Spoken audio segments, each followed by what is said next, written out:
Good morning friends, my self Nikhil. आज हम लोग बिजनेस प्लस के एक न्यू एपिसोड में आपको स्वागत करते हैं। फ्रेंड्स, आज के डेट में हमारे साथ जो गेस्ट है वो काफ़ी टैलेंटेड है, इंटेलिजेंट है और फाइनेंस दुनिया का बहुत बड़ा ब्रांड है। तो उनका नाम है सिमी अग्रवाल। आज हम उनसे मिलेंगे, उनसे बात करेंगे और जानेंगे लोग फाइनेंस क्यों करते हैं और उनका suggestion about finance management. Okay, thank you. Welcome ma'am. Thank you so much, Nikhil, for giving me this opportunity. आने में कोई प्रॉब्लम तो नहीं हुआ ना? नहीं, it was very much manageable. Okay, कैसे है मैम? मैं बढ़िया हूँ, आप कैसे हैं? बहुत अच्छा। टिफिन वगैरह करके आए हो? हाँ, that is, I am an early eater, तो मैं सुबह जल्दी नाश्ता वास्ता कर लेती हूँ. I start my day at 9. Okay, तो इसलिए स्मार्ट इतना लगते हो क्या? Thank you. तो आपका स्मार्ट लगने का राज है कि आप सुबह जल्दी ईटिंग कर लेते हो और रात को लेट नाइट डिनर जल्दी कर लेते हो? डिनर भी मेरा 6 o'clock is the last dinner. मैं प्रेफर करती हूँ कि मैं 6 और मैक्सिमम 7 तक I have my dinner. Okay ma'am, actually मैं आपको बता देता हूँ, हमारा जो यहाँ का जो थीम है, हम लोग जो भी बात करते हैं ऑनेस्टली करते हैं, सच करते हैं। तो इसमें हम लोग मिलावट कुछ नहीं करते, ताकि हम हमारे जो भी व्यूअर है उनको exactly what is the fact, what is the reality वो बताते हैं। बहुत अच्छा निखिल, क्योंकि मैंने भी आज तक जब भी काम किया है हमेशा ऑनेस्टी और इंटीग्रिटी के साथ ही काम किया है. ओके मैम, आप मुझे आपके बारे में कुछ बताइए। मेरे बारे में, मैं एक्चुअली फाइनेंस इंडस्ट्री मेरे काफ़ी क्लोज रहा है. मैं 15 साल 15 इयर्स प्लस हो गए हैं मुझे बैंकिंग में जॉब करते हुए. फाइनेंशियल एक्सपर्ट रह चुकी हूँ. I have guided families, SMEs जैसे manufacturers, business owners, professionals, housewife, इनको सब मैंने मैनेज किया है पोर्टफोलियो. और मैं सर्टिफाइड फाइनेंशियल प्लानर हूँ जो पर्सनल फाइनेंस स्पेस में लोगों को एजुकेशन देती हूँ और उनको गाइड करती हूँ कि वो अपने फाइनेंसेस को कैसे स्ट्रक्चर करके संभाल के और उसको ऑटोमेट कर सके, ताकि वो जो पैसे कमाते हैं उसको एक रास्ता और दिशा मिल जाए. ओके मैम, जहाँ तक मुझे पता है आपके बैकग्राउंड में आप एक बैंकर थे, राइट? इसके बाद आपने फाइनेंशियल प्लानर का जो बिजनेस, अभी आप बिजनेस कर रहे हैं, सेल्फ के लिए कर रहे हैं, तो ये आपने क्यों चूज किया? क्योंकि आपके पास अच्छा खासा जॉब था, पैसा था, सब कुछ था, फिर भी आपने ऐसे कि स्ट्रगलिंग लाइफ स्टार्टिंग में, ऑब्वियसली कोई सिस्टम अगर चेंज किया होगा तो कुछ स्ट्रगलिंग हुआ होगा, तो आपने कंफर्ट जोन को छोड़ के इस तरह से प्रोफेशन चूज करने के पीछे क्या लॉजिक है? लॉजिक ये है कि अपनी पर्सनल कहानी है और दूसरी चीज़ है कि लोगों का पर्सनल जो फाइनेंशियल लिटरेसी जो है इंडिया में बहुत ज़्यादा है. पीपल आर नॉट अवेयर कि फाइनेंस को कैसे संभालना चाहिए, कैसे करना चाहिए. वो सिर्फ एक केमिस्ट की तरह ट्रीट करते हैं, वेर इन फाइनेंस को आप एक डॉक्टर की तरह ट्रीट कर सकते हैं. मेरी खुद की कहानी है. वो बहुत सारे challenges I had come and बहुत सारी मैंने भी गलतियाँ की है फाइनेंसेस में. बीइंग बैंक में रहने के बावजूद भी मैंने गलतियाँ की है और वो गलती से मैं सीख पाई हूँ, जबकि मैंने वो इंडस्ट्री को बहुत क्लोज से देखा है. एंड मैंने बहुत सारे क्लाइंट्स, मोर देन 30,000 क्लाइंट्स के साथ मैंने काम किया है और मैंने एक पैटर्न देखा है, एक मिस्टेक्स देखे हैं जो लोग जनरली करते हैं. एंड मैं भी वही सेम मिस्टेक कर रही थी, तो मुझे समझ में आया कहीं ना कहीं कुछ तो गलती हो रही है. कैन यू एक्सप्लेन मी कि ये मिस्टेक किस टाइप का, किस कैटेगरी का होता है, जनरल जो लोग करते हैं? मिस्टेक ये करते हैं कि हम जैसे फाइनेंशियल प्लानिंग की बात करते हैं. अब आप देख लो, इंडिया में total 3000 finance certified financial planners है, जो मैं मतलब पूरे इंडिया में 3000, ओनली 3000. उसमें से सिमी अग्रवाल एक है? हाँ जी, मैं उसमें से एक हूँ. इसमें कैसा है कि लोगों को प्लानिंग के बारे में जानकारी नहीं है और वो करते नहीं है. जनरली हम बताते हैं, चाहे कि अगर हम कोई वेकेशन पे जाते हैं, हॉलीडे वेकेशन पे जाते हैं, अगर वो वेकेशन हम प्लान नहीं करते तो वो हमारा वेकेशन बहुत ज़्यादा क्योस, हेक्टिक और unplanned and we don't enjoy that. तो जब हम 7 डेज का वेकेशन प्लान करते हैं with itinerary, ticket booking, staying, hotel booking, accommodation, कहाँ जाना है, end to end we plan, ताकि हमारा 7 दिन का ट्रैवल अच्छे से हो पाए. वैसे हम पूरी लाइफ का प्लानिंग क्यों नहीं कर पाते हैं? It just take some time. अगर आप एक प्लानिंग कर लो तो उसके बाद आपका पर्सनल स्पेस और फैमिली सिक्योर और सेफ हो जाता है, so that you can achieve आपके जो भी सपने हैं, आपके डिज़ायर्स है, वो आप फुलफिल कर पाते हो. I am 42 and I am financially free today. मुझे अगर मैं ये काम नहीं भी करूँ तो मुझे कहीं से भी पैसों की ज़रूरत नहीं है, इनकमिंग की ज़रूरत नहीं है. But I just want to help people in managing their finances, educating them, helping them, structuring them, ताकि उनको और उनकी फैमिली को कभी कोई दिक्कत ना आए। ओके। अच्छा मैम, एक बात बताइए, आप जो बताया 3000 के आसपास फाइनेंशियल प्लानर इंडिया में है, तो आप उनमें से एक है, सुन के अच्छा लगा। तो मुझे एक सिंपल सा एक जेंटलमैन के हिसाब से बताइए, आज के डेट में हर गली में एक फाइनेंशियल प्लानर, जहाँ तक मुझे पता है, हर कोई बोलते हैं आ जाओ आपका फाइनेंशियल प्लान करते हैं, ये सारी चीज़ करते हैं। तो व्हाई सिमी अग्रवाल? लोग सिमी अग्रवाल से क्यों करना चाहेंगे? आपके पास ऐसे क्या खासियत है, क्या यूनिक फीचर्स है, यूनिक पॉइंट है, जो लोग आपके ऊपर इंटरेस्ट होंगे कि आपसे ही करवाना है, क्यों? पहली चीज बोलना चाहूंगी, मैंने हमेशा 3 वैल्यूज पे काम किया है। Value for family, value for honesty and integrity. I have respected my client money the way I respect my money, in fact more than that, क्योंकि someone is giving me responsibility उनके पैसे संभालने के लिए, और मैं उसकी बहुत रेस्पेक्ट करती हूँ। कभी उनको मतलब प्रॉपर जो गाइडेंस उनको देती हूँ, it is not product specific कि भाई आप जनरली, आप जो बोले ना हर गली में एडवाइजर्स होते हैं, वो जनरली आपको कोई प्रोडक्ट दे के जाते हैं Okay. जो आपके गोल की रिक्वायरमेंट, आपके हिसाब से आपकी ज़रूरत हो या नहीं हो, बट आप ले लेते हो क्योंकि आप कन्विंस हो जाते हो वो प्रोडक्ट अच्छा है और आप ले लेते हो, भले ही फ्यूचर में आपको उसकी ज़रूरत हो या नहीं हो। But as a planner, as a certified financial planner, हम ये देखते हैं कि आपको किस चीज़ की ज़रूरत है, हम स्ट्रैटेजी बिल्ड करते हैं, उसके हिसाब से हम आपको सजेस्ट करते हैं कि आपके लिए क्या सही है, गलत है। It is all customise and tailored made. सबकी ज़रूरत है, सबकी सपने, सबके एस्पिरेशंस अलग होते हैं, तो हम उस बेसिस पे काम करके देते हैं। अच्छा, अच्छा एक बात बताइए, सोचो कि मैंने अभी तक कुछ फाइनेंस प्लानिंग नहीं किया, इंश्योरेंस वगैरह वो पार्ट छोड़ दीजिए, ताकि मेडिक्लेम वगैरह, घर का इंश्योरेंस, इसका छोड़ दो। तो अगर मैं एक पूरा जीरो हूँ, मुझे कुछ फाइनेंशियल प्लानिंग करना है, मतलब जीरो वाले आदमी को, क्योंकि आज के डेट में सबको पता है मार्केट में डूब जाता है, डूबने का रिस्क रहता है हर किसी को। अगर एक जीरो बंदा आपको मिले, मेरे जैसा, जो किसी ने कभी भी कुछ नहीं किया है, तो आप उसको कैसे स्टेप बाय स्टेप लेके एक financially satisfied and financially free करवा के दे सकते हैं? इसके लिए कितना टाइम लगेगा, इसके लिए आप कैसे प्लान करते हैं, और सबसे इंपॉर्टेंट बात होता है, जीरो से आप पूरा स्टेप वाइज मुझे बताइए, ताकि जो भी ये सारी चीज सुने, ताकि वो तसल्ली हो जाए और फ्रीली के हिसाब से वो कर सके। राइट। तो पहली चीज तो हमें पहले ये जानना है कि हमारे गोल्स क्या क्या है। जैसे व्हाट हमारे शॉर्ट टर्म गोल्स, जैसे 2 से 5 साल के बीच में हमारे गोल्स क्या है, 5 साल प्लस गोल्स क्या है, और वो गोल्स का टाइम फ्रेम जैसे हमने निकाल लिया है, उसकी रिक्वायरमेंट क्या है। बचपन में हमने सबने सुना है गुल्लक में पैसे डालना, 1-1 रुपया भी अगर करके आप रोज डालते हो तो 30 रुपए जमा हो जाते हैं महीने के, राइट। वैसे ही अगर आप डिसिप्लिन रखोगे अपनी जिंदगी में इन टर्म्स ऑफ इन्वेस्टमेंट्स और anything that you are doing, तो हमेशा सक्सेस मिलता ही मिलता है। Be it your finances, be it your personal space, be it with family, be it business, discipline is the key to success for each and everything that you do.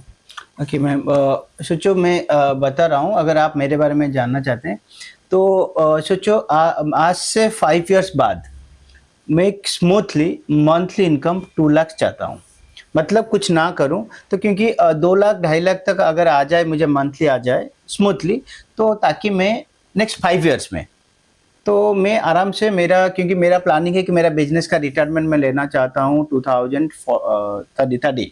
अभी 2025 हो चुका है, नेक्स्ट 5 साल मेरे पास है, और मैं इस 5 साल में रिटायरमेंट चाहता हूँ, ताकि आगे कुछ ना करूँ तो भी मुझे पैसा आए। Right. तो मुझे एक सिंपल बात बताए, मेरे पास कुछ फाइनेंशियल प्लानिंग नहीं है, मेरे पास बहुत ज़्यादा पैसा भी नहीं है, तो आप मुझे सोचो कि मतलब इस तरह से बंदे भी मिलते हैं, तो ये बताइए नेक्स्ट 5 साल में मुझे फाइनेंशियल फ्री होना है, तो उसके लिए मुझे क्या क्या स्टेप करना पड़ेगा?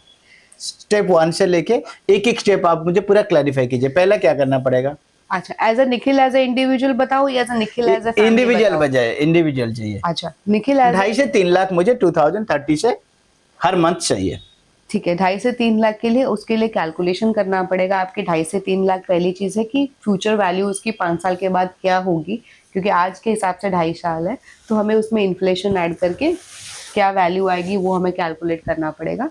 फिर we have to do back calculation कि अगर आप हर महीने कितना कंट्रीब्यूट करते हो to a particular kitty, because time horizon जो है आपका 5 साल काफ़ी कम है, तो उसको कोई हमें सेफ या हाइब्रिड इन्वेस्टमेंट में डालना पड़ेगा, ताकि आपको 5 साल के बाद वो पैसा आना चालू करना।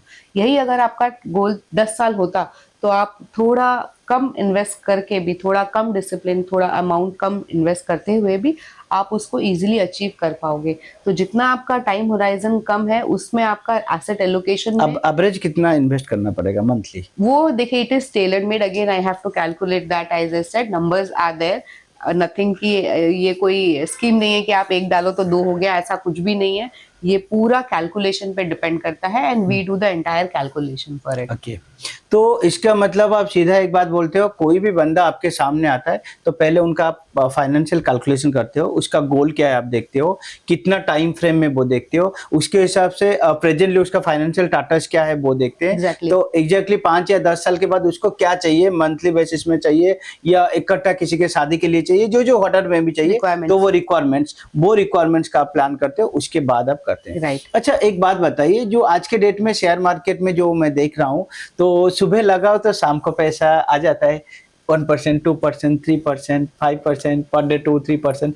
तो ये इस तरह से होता है आज के डेट में मार्केट में, और काफी सारे लोग बोल रहे हैं हमने करोड़ में कमा चुका हूँ। तो इसके ऊपर आपका क्या लॉजिक है? काफी सारे लोगों ने बोला है हम करोड़ में कमा चुके हैं, सही है, बट काफी सारों ने डुबाया भी है। सी, शेयर ट्रेडिंग एक गैम्बलिंग की तरह है। कि आज आपको पैसा देगा, कल देगा, जरूरी नहीं है। आज आपको हो सकता है 10 लाख रुपए एक दिन में कमा के भी दे दे, बट आपको उतना नॉलेज, उतना इन डेप्थ रिसर्च, उतने आपके पास इक्विपमेंट्स चाहिए कि भाई मैं सुबह से शाम बैठ के वही करूं, देन इट इज पॉसिबल कि आप बिजनेस छोड़ के, अपना काम छोड़ के अगर आप वो कर रहे हो, देन इट इज एडवाइजेबल कि आप करो। या फिर आप कोई एक्सपर्ट्स को दे दो, जो एक्सपर्ट आपका पूरा फंड मैनेज कर रहा है और आप पीसफुली बैठे हो, आप अपना काम कर रहे हो और आपका पैसा भी ग्रो हो रहा है। पैसा कमाना इज नॉट इम्पॉर्टेंट। पैसा कमाए हुए पैसे को हम क्या दिशा देना चाहते हैं ताकि हमारे जो सपने हैं वो हम पूरे कर पाए, वो ज़रूरी है।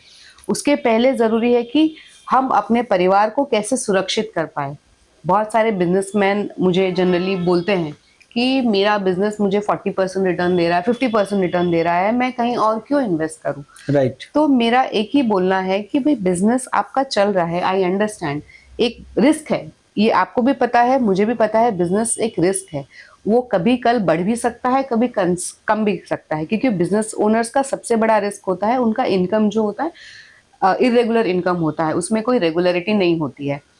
तो जब बिजनेस रिस्क है और आपको पूरा ज्ञान है इसके बारे में कि बिजनेस, भाई आपने देखा भी है बहुत नियर एंड डियर वन के, कोई आज महाराजा है तो आज प्रजा भी हो गया है, प्रजा से महाराजा भी हो गया है, अप्स एंड डाउन्स होते हैं। बट हमारा concern as a financial planner, concern ये रहता है कि लाइफ की कोई भी परिस्थिति, आपकी सिचुएशन कभी भी कैसी क्यों ना हो, बट आपकी फैमिली की सिक्योरिटी और सेफ्टी फर्स्ट होनी चाहिए। और वो तभी होगी जब आप ये 3 पिलर पे काम करते हैं। पहला है आपका सिक्योरिटी, कि आप अपनी फैमिली को कैसे प्रोटेक्ट कर सकते हो, आपके एसेट्स जो आपने बनाए हैं बिजनेस से या फिर जॉब, जो भी आपने मेहनत करके जो भी आपने एसेट बनाए उसको आप कैसे प्रोटेक्ट कर सकते हो। दूसरा, आपने जो बनाया है इनकम, आप कैसे ग्रो कर सकते हो। ग्रो सिर्फ आपके लिए नहीं बट आपकी फैमिली वालों के लिए भी ग्रोथ करो, compounding for future generation as well. और तीसरा, फाइनेंशियल फ्रीडम आपको कैसे मिले। फ्रीडम सबको चाहिए कि मुझे मेरे लाइफ अपने टर्म्स पे जीना है, मुझे आज काम करने का मन नहीं कर रहा, I don't want to do it, I can work for the cause जो मेरे दिल के बहुत करीब है, मुझे डोनेट करना है, मुझे चैरिटी करना है, मुझे अपना पैशन फॉलो करना है। वो तभी हो पाएगा जब आप एक प्रॉपर प्लानिंग के थ्रू कर सकते हैं। वरना आप 50 साल के भी हो जाओ या 60 साल के भी हो जाओगे, आपका रिटायरमेंट प्लान नहीं बन पाएगा। अच्छा, एक सिनेरियो देता हूँ। एक बंदा मंथली सोच के चलो पॉकेट मनी 10 to 20,000 इन्वेस्ट कर रहा है, ठीक है, तो उसके पास स्पैम पीरियड है नेक्स्ट 10 years। तो इसमें इंश्योरेंस वगैरह ये सारे चीज़ को पार्ट हटा दीजिए। उसके पास मेडिक्लेम है, वो अलग फंड है, उसके पास लाइफ इंश्योरेंस है, अलग फंड है, उसके पास गाड़ी का, घर का इंश्योरेंस वो अलग है। तो ये सारे चीज़ छोड़ दो, टर्म इंश्योरेंस उसके पास है। तो ये इन्वेस्टमेंट का जो पार्ट है इसको हटा दीजिए, टर्म का, लाइफ का, दिस इज द प्रोटेक्शन, वो हो गया है। ओके। इसके सिवा अगर 10 to 20,000 कोई बंदा मंथली इन्वेस्टमेंट करने को रेडी है, और इसके लिए वो रिस्क लेने को भी रेडी है, राइट, तो नेक्स्ट 10 years, मतलब अभी 2025 एंड, सोच के चलो 2035 एंड में उसका जो ग्रोथ पोर्टफोलियो आप कहाँ पे देखते हैं? देखिए अभी क्योंकि इंडिया ग्रोथ अगर आप देखोगे तो हमारी गवर्नमेंट काफ़ी स्टेबल है, तो इंडिया की ग्रोथ अपॉर्चुनिटीज़ काफ़ी ज़्यादा है।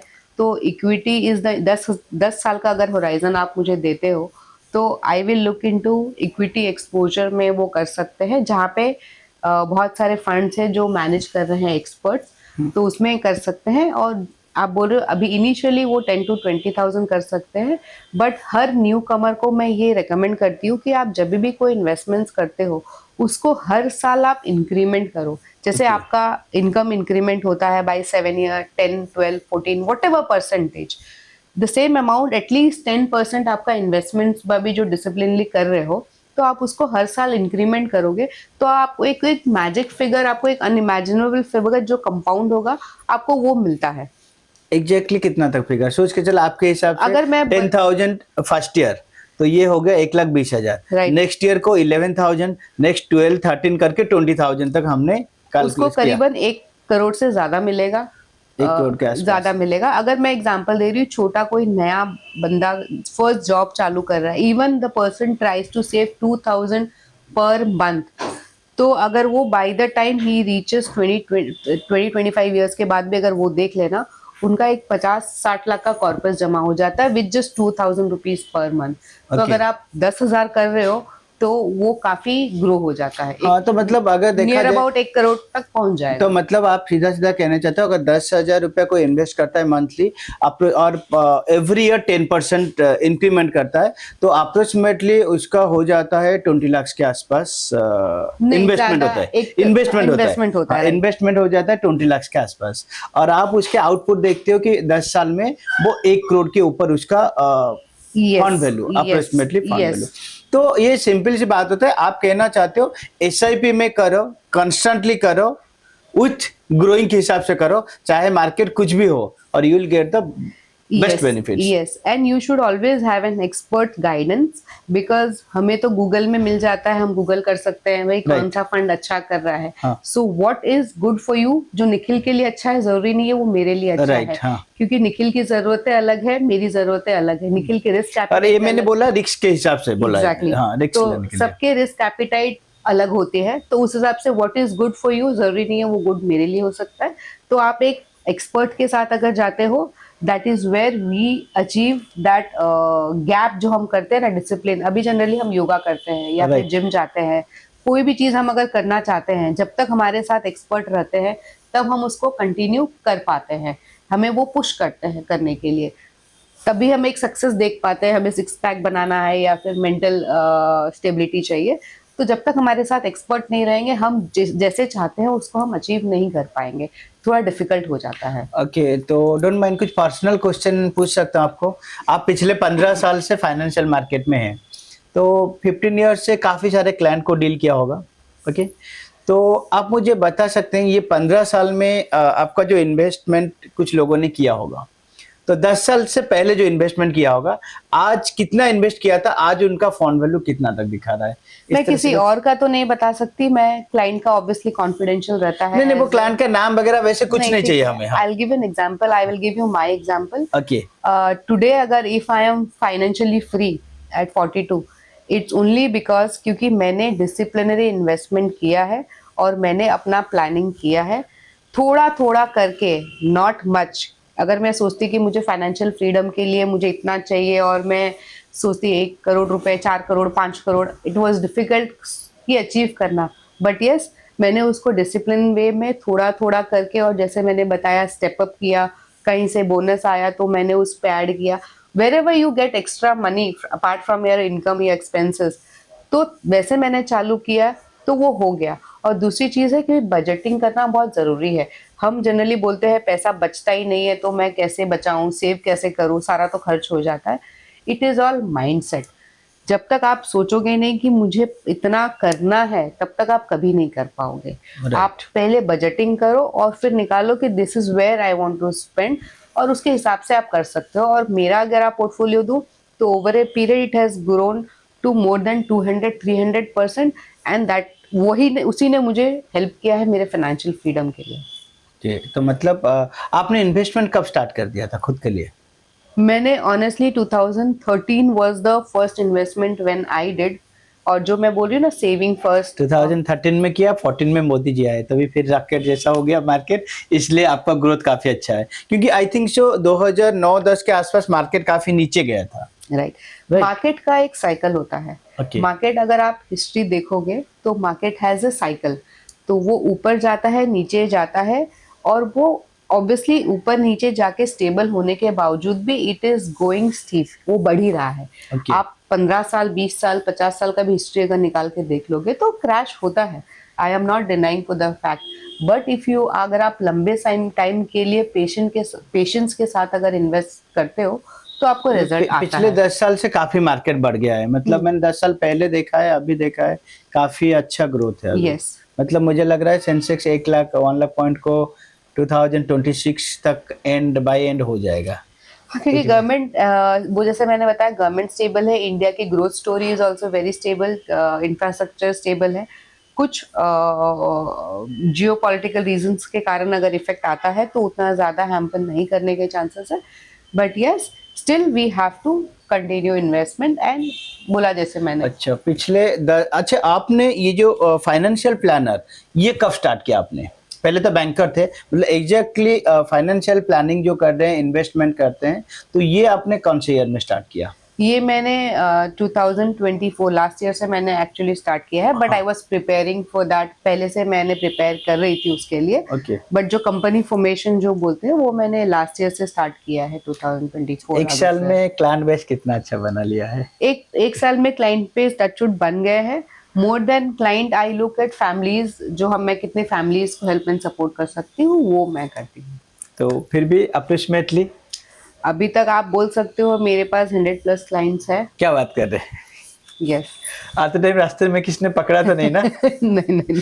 क्योंकि आप कहना चाहते हो 2024 means approximately 1.5 year, yes right? 25 and अभी है। अगस्त में मैंने चालू किया, अगस्त में चालू किया officially, but yes I was preparing for that. मतलब एग्जैक्टली 15 मंथ्स। हाँ 15 मंथ में 100 क्लाइंट्स, तो मतलब आप अगर कैलकुलेशन किया जाए कि मंथली कितना होगा एक clients? Approximately 6 to 7 clients per month, right? 6 to 7 clients per month, मतलब वीकली हो गया अप्रोक्सीमेटली 2 क्लाइंट्स। तो वीकली 2 क्लाइंट्स का मतलब हो गया आपका वीकली मीटिंग 4 to 5 मीटिंग्स करते होंगे। वीकली नहीं, मेरा मीटिंग ज्यादा होता है, क्योंकि इन अ डे मेरा एवरेज 3 से 4 मीटिंग्स होते हैं, Okay. ऑनलाइन और ऑफलाइन ज्यादातर। Mostly online, I prefer online. तो क्या होता है उसमें मैं टाइम भी दे पाती हूँ और चीजें समझना, स्ट्रक्चर करना भी इजी हो जाता है। ओके। इन 15th मंथ में सबसे अच्छा रिटर्न कितना % मिला होगा आपके क्लाइंट को? देखिए, मैं रिटर्न कभी भी रिटर्न के पीछे भागती नहीं हूँ ना, मैं क्लाइंट से कभी रिटर्न का प्रॉमिस करती हूँ कि आपको इतना % रिटर्न मिलेगा। मैं एक चीज ही उनसे प्रॉमिस करती हूँ कि हम आपके साथ हैं और आपको कभी कोई गलत सलाह नहीं मिलेगी, और क्योंकि ऑनेस्टी और इंटीग्रेसी और आपके हित के लिए हम काम करते हैं, जो आपके लिए अच्छा है। कभी भी रिटर्न को हम चेज नहीं करते। नहीं, मैं प्रैक्टिकल बोल रहा हूँ, कितना के आसपास हुआ होगा, मतलब क्योंकि एक क्यूरियोसिटी रहता है ना, 15 महीने में कितना तक देखिए, अगेन आई सेड, जैसे मैंने बताया कि रिटर्न के पीछे हम नहीं भागते, बट यस उनके गोल के हिसाब से अगर मैं देखूं, जिनका स्मॉलर होराइजन गोल है उनका 7 to 8% रिटर्न आ जाता है, जिनका लॉन्गर होराइजन है उनका आप 12% मिनिमम आप लेके चल ईयरली पकड़ के आप चल सकते हैं।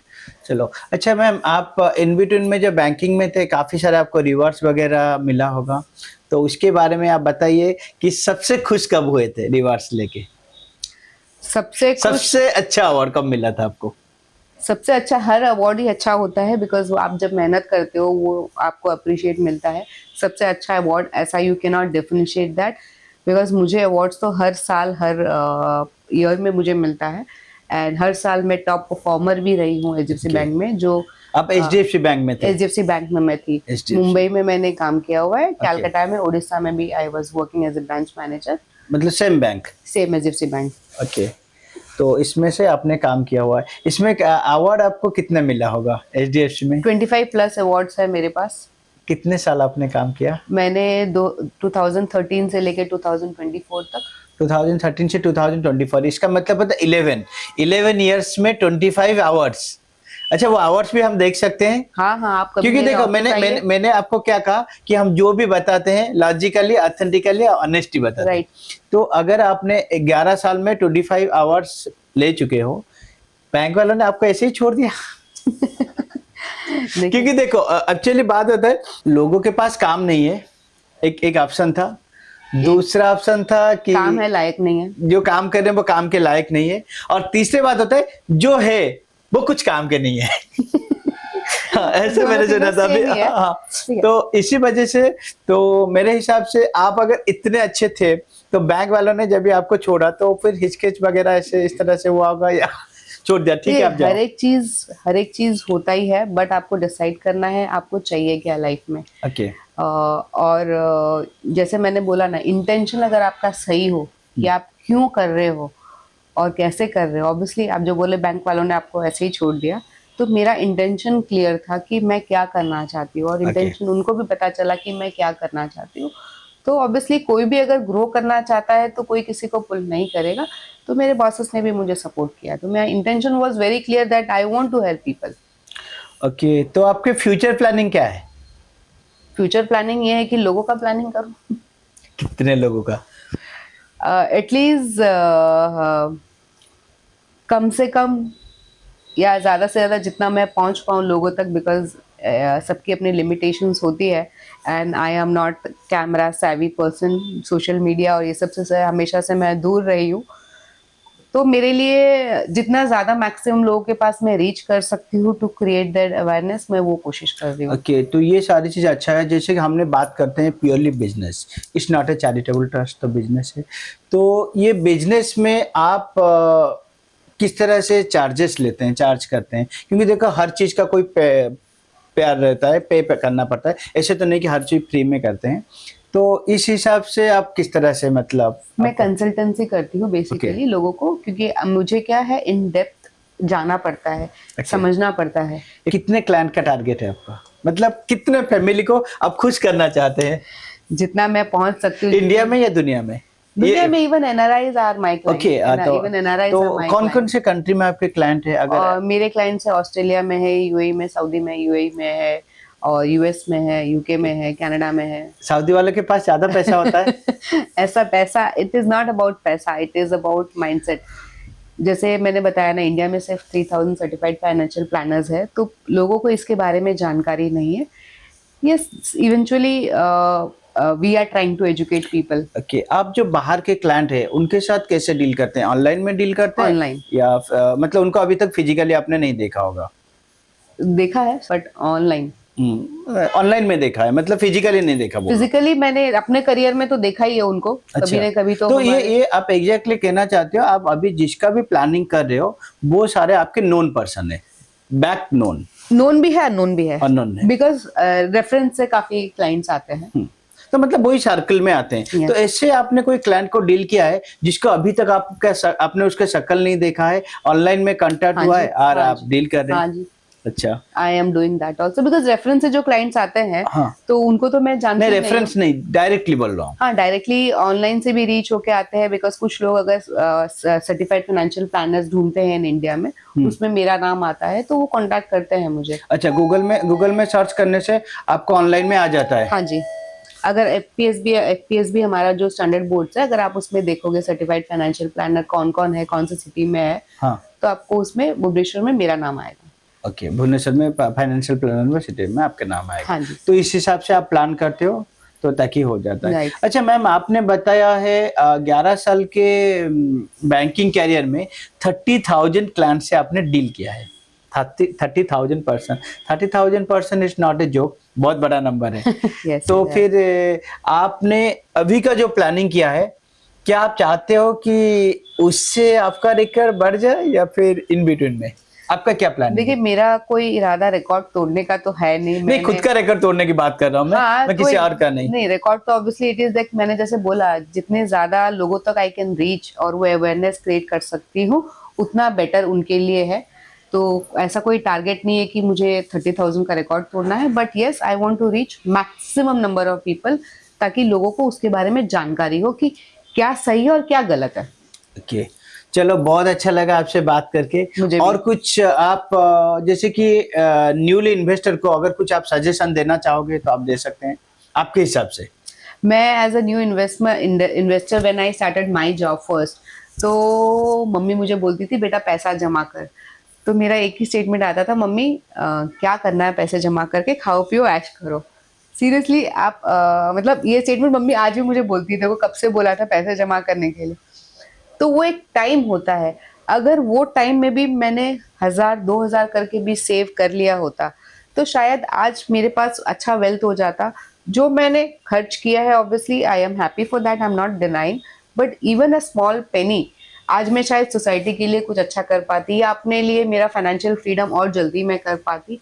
तो वो एक अच्छा कॉर्पस जमा हो जाता है। इट इज नॉट अबाउट कितना आप कर रहे हो, इट इज अबाउट कब आप स्टार्ट कर रहे हो। जितना आप जल्दी स्टार्ट करोगे उतना बेटर है आपके लिए। Okay. अच्छा, आप सोशली काफ़ी सारे ऑर्गेनाइजेशन के साथ हैं, तो इसमें से बता सकते हैं आप किस किस ऑर्गेनाइजेशन के साथ हैं? बिजनेस ऑर्गेनाइजेशन हो गया, ग्रोइंग ऑर्गेनाइजेशन, चैरिटेबल ट्रस्ट, इस तरह से भी कुछ एक्टिविटीज आपका है? हाँ, मैंने BNI ज्वाइन किया हुआ है। BNI means? Business networking international. Okay, US based company है जो बिजनेस के प्रमोटर के यस लिए। यस। ओके, और दूसरा रोटरी क्लब ज्वाइन किया है, Rotary club of Bhubaneswar. Okay, so that again थोड़ा क्या चैरिटेबल वगैरह का भी? यस, शौक रखती हूँ। ओके, चलो। और बाकी इन्वेस्टर के हिसाब से आप बोलना चाहोगे कि start from today? Yes. Okay friends, आज हमने सिमी अग्रवाल के साथ बात किया, बहुत अच्छा लगा और उन्होंने ऑनेस्टली एवरीथिंग बताया। अगर फ्रेंड्स आप आज छोड़ दीजिए, कल अगर आप सिक्योर करना चाहते हो, एक बार सिमी अग्रवाल से कांटेक्ट कीजिए। आप उनसे सलाह ले सकते हो, सजेशन ले सकते हो, कैसे प्लानिंग करते हैं, क्या करते हैं। उनका कांटेक्ट डिटेल्स, ऑफिस डिटेल्स आपको साइट से मिल जाएगा और ये डिटेल्स आपको वीडियो के थ्रू में आपको दे देंगे। एक बार आप उनसे कांटेक्ट कर लीजिए, सजेशन लीजिए। मैं ये नहीं बोलता कि आप उनके थ्रू में इन्वेस्ट कीजिए। हाँ, इन्वेस्ट करने से पहले अगर एक बार समझोगे, आप वैसे इंटेलिजेंट हो ही, आप समझ जाओगे। अच्छा लगता है, उनके साथ कांटेक्ट कीजिए। नेक्स्ट टाइम हम लोग और एक नए वीडियो के साथ आपके सामने आएंगे। तब तक के लिए थैंक यू, नमस्ते मैम। नमस्ते। नेक्स्ट बिजनेस प्लस के लिए वेट कीजिए and grow your business with business plus. Thank you.